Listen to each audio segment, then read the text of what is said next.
Hello guys, and welcome back to Restaurant channel on YouTube. So in today's video I'm going to show you on how you could bring back the market watch, navigator or the toolbar when you are accidentally close all of this, because most people when they accidentally close all of this tool and they were unable to bring it back because they don't know where to get it back. For example, if I close this and then I close this one and I close this one again, so now I have nothing within the view. All I have is the graphic of my trade, and I want to see how much I have earned. I want to see the history that I made. I want to see the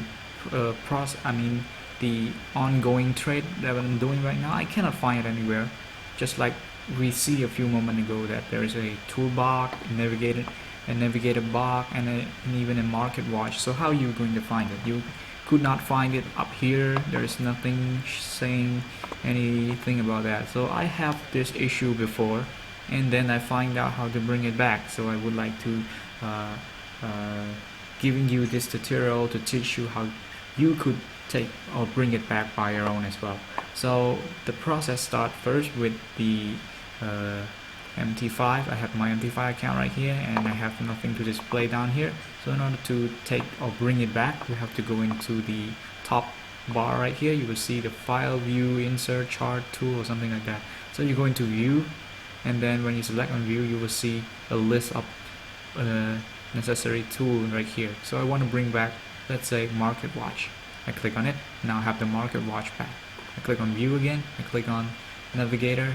I got my account navigator again in here. So, and then I want the toolbar to display my trading, ongoing trading history of my trading. I just go into view again, click on toolbox. So now I have bring back my necessary tool to inspect all the trade that I am doing right now. So this is how you're gonna bring back all this information into your MT5 account on your computer. So thank you guys for watching, and see you again in the next video. Bye for now.